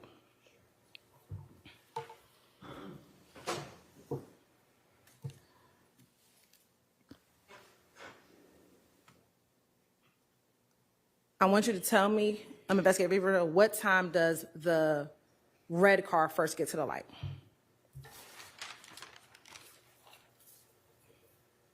One hour, 1 minute, and 36 seconds. What time, and tell me what time the Audi gets to the light? At the 45-second mark.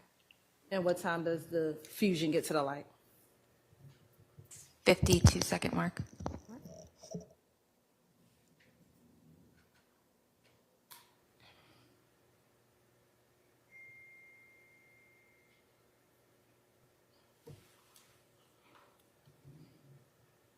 What time does oncoming traffic start?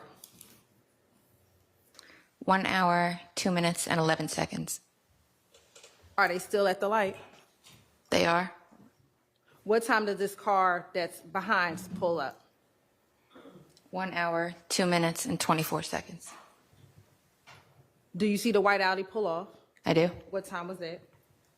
You may have to roll it back for a second. If you can pull back for a second.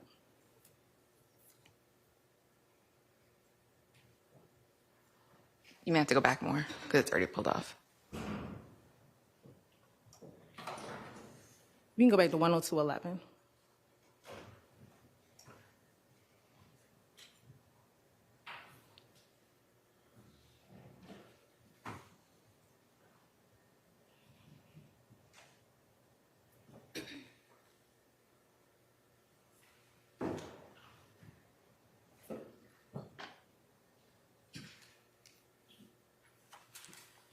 We'll pause. Do you see the Audi pulling off? Foot comes off the brake at about 1 minute, 1 hour, 2 minutes and 21 seconds, and they pull off at 1 hour, 2 minutes and 24 seconds, or 23 seconds. And prior to the Audi pulling off, do you see the Fusion make any movement? No. Okay, let's go back. Can you go back to 102:15?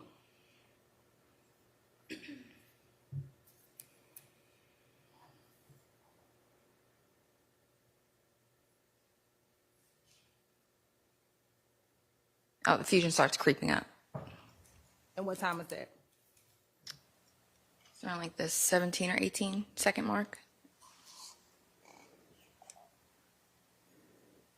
And is the white Audi going into oncoming traffic? Yes, it darts into incoming traffic, oncoming traffic.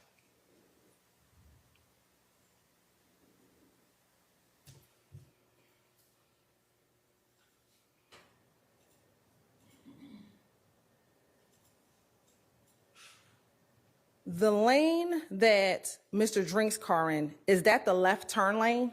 It is.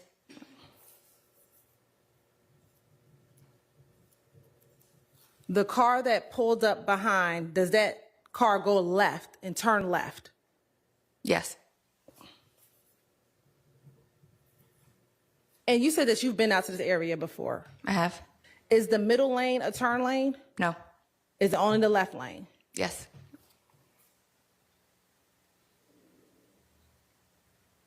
Now, if we can go back again to 102:15.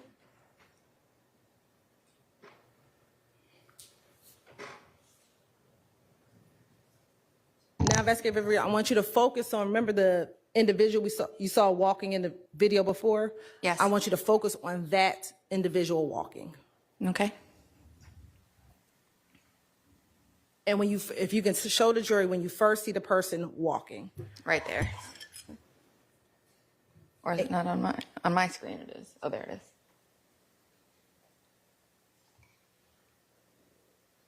And you keep playing. Do you still see the person walking? I do.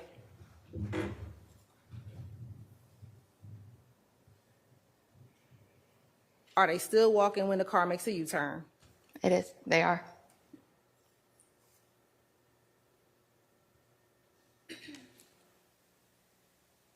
Can you still see them walking? It's muffled, but yeah, they're still continuing towards the intersection on foot.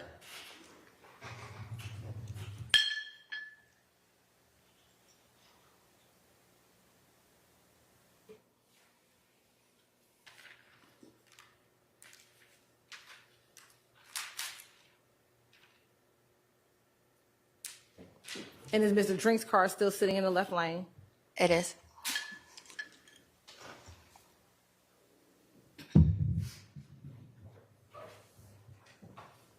Do you still see the individual walking? You see, surfacing right here. It's very hard to see, but you see the movement right here. And he's still walking towards the light? Correct. Okay. On Windsor Street, where the individual is walking, what is to the right of where he's walking?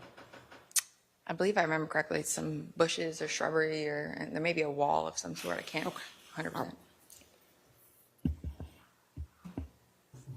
Now, we're going to have to go back again to about 1:02:11.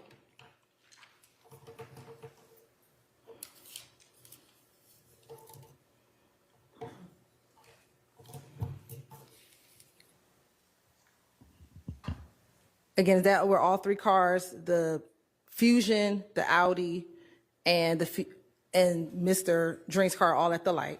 Correct. Now let's focus our attention on the car that pulls up. What time does the car pull up? At about the 27 to 28 second mark at 1 hour, 2 minutes, 27 or 28 seconds. And I actually want to pause. Mr. Abadi, are you able to zoom in to that portion now? And once you zoom in, if you go back to 102.11.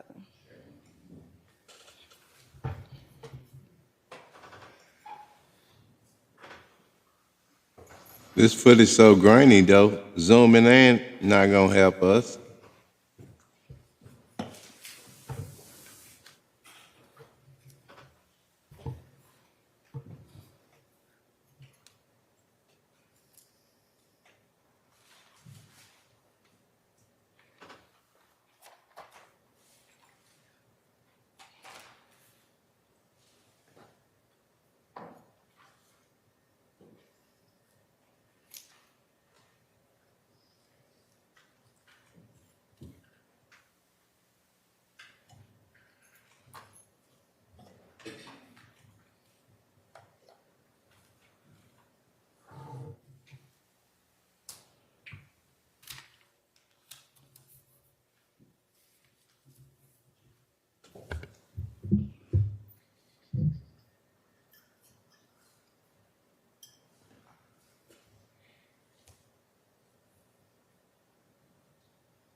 If it's not working, we can just go back.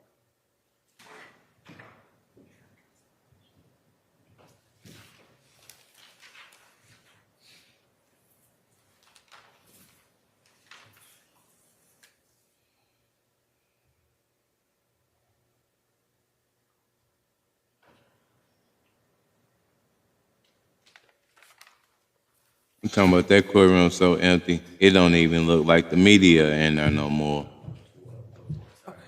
Thank you. Is that just a zoomed in area of the location that we've just been looking at? It is. All right.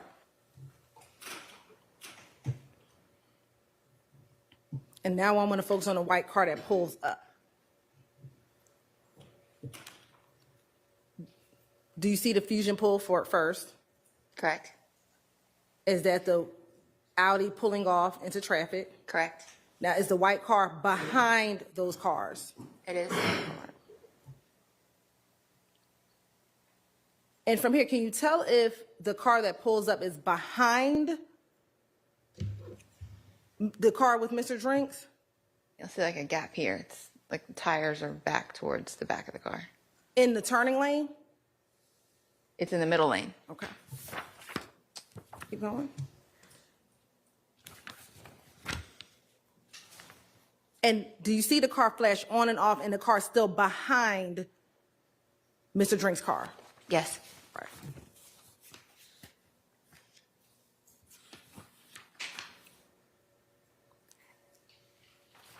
And is that light red?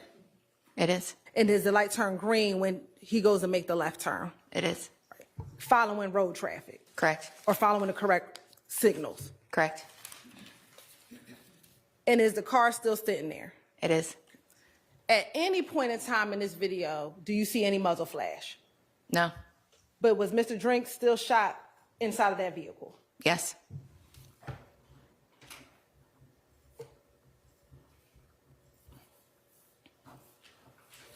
Now, when the Audi that Mr. Stillwell is takes off, does he go left as well? Yes. Right. I want to go back to 397 VVD.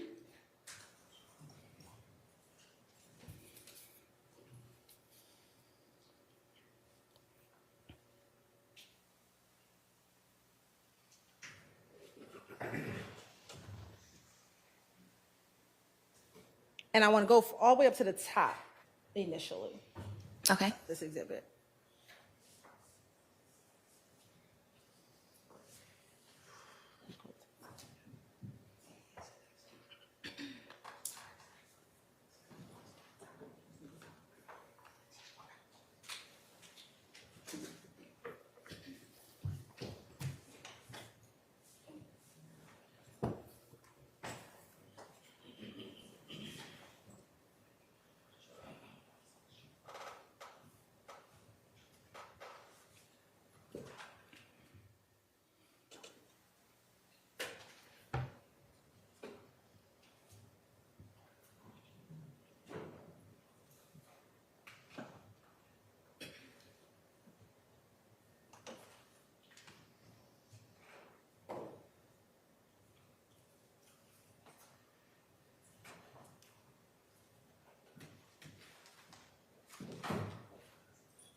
Sure, sitting over there like he think he the man now that Brian Steele gone. Now, do you see the categories of the information that's contained within this exhibit? I do. Do you see column I? Yes. And what does column I say? Speed. All right. I want to go back to March 14th, 2022.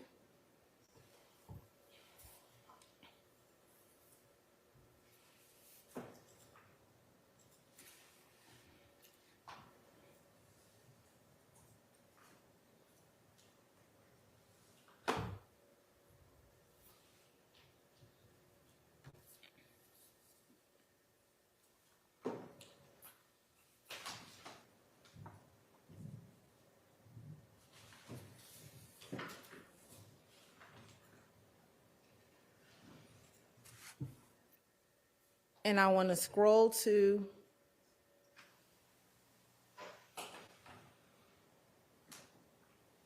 when we last looked at this document at 9:59, was he at the location at 464 Windsor Street? He was. Okay. And at 10 o'clock, was this at 464 Windsor Street? He was. That's the same BP gas station. Correct. All right. At 10:01, was the income monitor at 405 Cooper Street Southwest? It was. All right. And do you see that column I where it says 17 and 18? Correct. All right. And that's the miles per hour, right? Correct. Okay. When we go at 10:02, PJV2 plus VR, is that at 18 seconds? 18 miles. 18 miles per hour? Yes. Excuse me. And I want you to remember this PJV2 location, all right? Okay. The next location, 500 Northside Drive Southwest, how many miles per hour? 90. And what time is that? 10:03.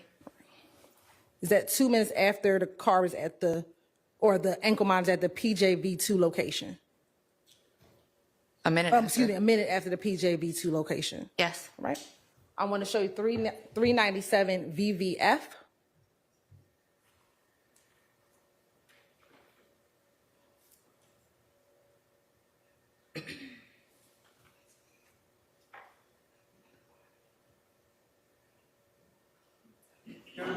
Starting to look like they should have took a plea deal.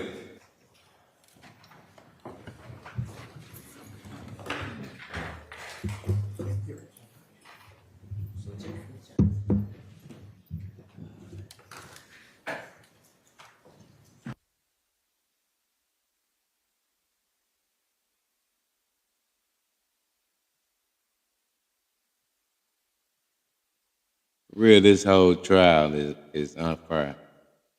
The RICO, and I think they just called the RICO just so they can round old Thug up in that because he associated with them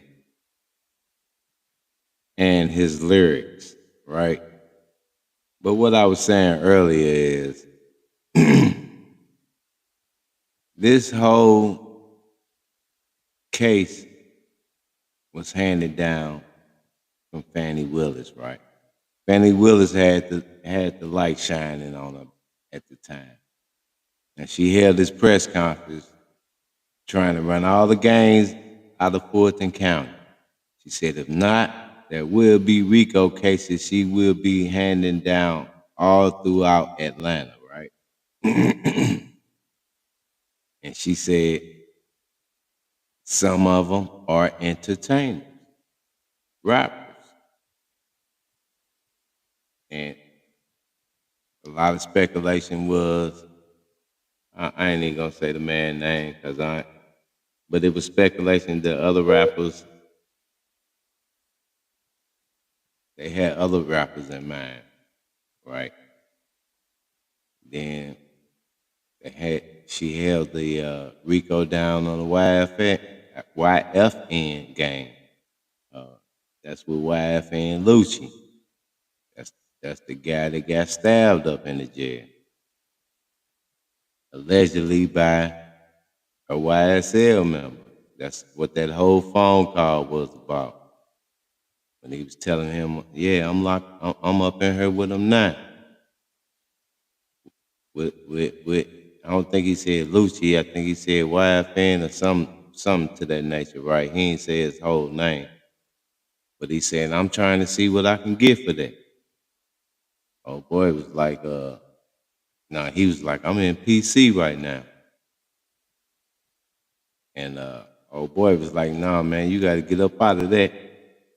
He was like, nah, man, I'm in here with such and such, such and such. He was saying YFN, right? And he was trying to see if he can get a bag for taking him out. Allegedly. That's what they trying to prove. And as far as this car incident, but anyway, let me, before I go too far. Now the whole case was half-cocked. The Viverino, whatever, however you pronounce her name, she thought she had the case. The case ended up going across, the judge. Now you heard her say that they issued warrants, right, on a man's body. What she said is car and something else, but I know she never said his house. So all the evidence that they found in his house is that, can they use that? Because they didn't have a warrant for the house. I mean, I'm not a lawyer. I don't know. Anyway, that's something that I'll be bringing to my lawyer. But anyway, so once they passed the case down to Fannie Willis, now Fannie Willis take and pass the case to this defense. The whole time, everybody think they got a big case because we got Young Thug involved. And they also have been trying to solve the Donovan Thomas murder. We back.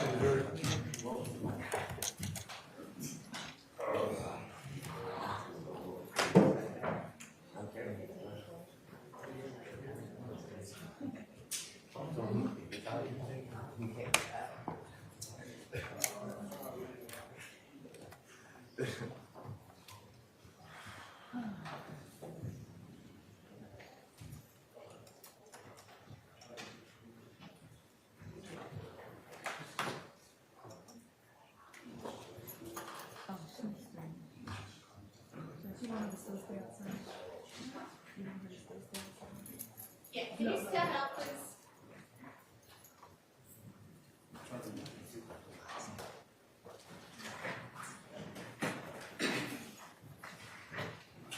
So you seem to be saying, Ms. Hilton, that somehow the ankle monitor, I don't understand what you're saying. Your Honor, I don't know what the, Mr. Shar's going to tell you why he objected. I had already asked the witness the question about the 90 miles per hour. So that question was done. My next question, I asked her to read the location of PJV2. That's it, what was on the spreadsheet. Then that is when Mr. Shard objected. So that is the objection that's on the floor. At this point, I've asked her to read PJV2.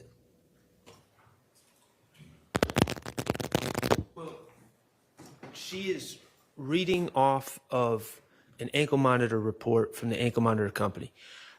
To the extent that she reads off of it, that's not really my issue. It's when she starts to interpret the data. She doesn't work for that company. I don't know, for instance, the PGV2 or whatever, PJV2, I don't expect to hear her testify or what that means, because she's not the ankle monitor person. The ankle monitor person would have been the person to ask about those things. So I don't get. And what is VJV2 to say? So the next thing that I was going to show her, which was already admitted, is the picture of PJV2, which is a location. that's already in evidence. But how does she? Okay, so What you were gonna ask her to do. Yes.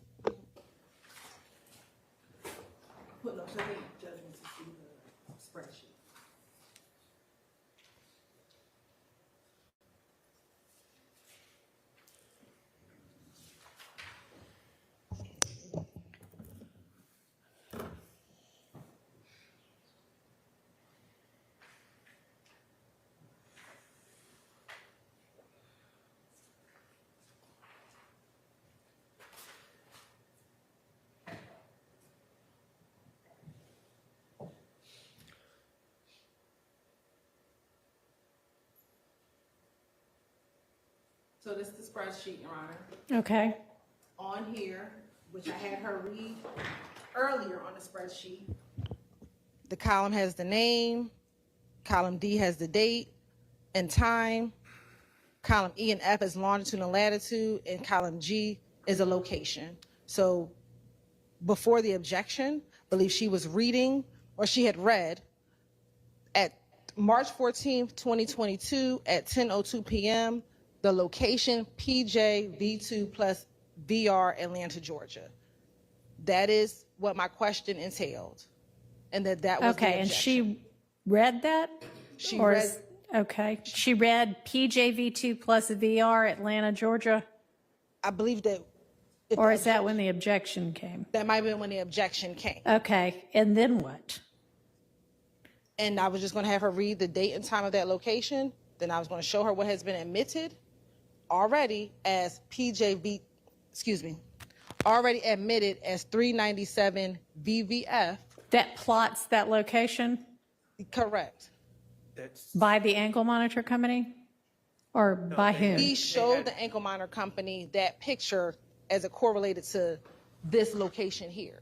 So we printed out Google images of these locations, PJV2, 464 Windsor, which is what I just showed her previously. By the latitude and longitude? Yes. Somebody plotted latitude and longitude I don't. on a map No, we to get pulled that up- location? No. We pulled up the map. We went into Google and we put PJV2 plus VR. We just Googled it. And we pulled up the location. So essentially, they want someone who doesn't work for the ankle monitor. And mind you, the ankle monitor company person is already here. They want someone who doesn't work for the ankle monitor company to take something that's on the ankle monitor company's Excel sheet and then compare it to a Google printout that the prosecutors You're right. printed out, and That is already in evidence? that's You're right. already in It's in evidence. It's not. We're not admitting it through her. It's in evidence. The ankle monitor witness introduced it. He Okay. introduced it along with the record of the pictures. And so Okay. at this point, when Mr. Shard has Okay, and challenged, then what? So you'll then say, and here's this other piece of evidence that is a plot of PJV2 plus VR. is that the location at the light that for the surveillance video that we just observed? Because Okay. all of this is in this is all in response to Mr. Shard's cross-examination about what occurred at the light. Can you put that back up again, please? The thing that was just up. And from this, you are going to have her extrapolate that because at 10:02, his ankle monitor showed him at that location, then what? Because you came up here and were saying this is going to be able to show that the timeline is accurate across all the different devices. How is it going to do So that? the challenge that Mr. Shard made is that the 9:59 phone calls, this started with the phone call at 9:59, which is the wiretap phone call. Mr. Shard asked Investigator Viverito, are you able to know if that is the accurate time? Because of that line of cross-examination, we are now showing Investigator Viverito other admitted evidence that shows a correlation to that 59 time. So when you look at this chart, before we get to the 10:02, which is at PJV2, At 9:59, the Please ankle. put that exhibit back up. The spreadsheet.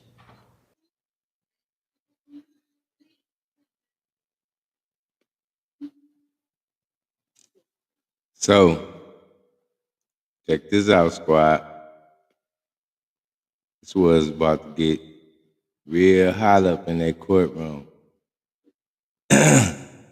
Unfortunately, we don't have enough time tonight, so we're going to have to get in for part 3.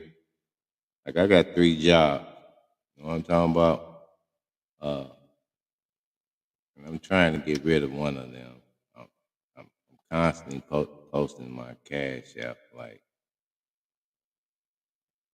call YouTube, tell them to send me a check, y'all. Nevertheless, I am Mr. Follow Up. Like I said, hit that notification bell for part 3. This where the judge and what's her face? Hilton, Attorney Hilton. They gonna go back and forth.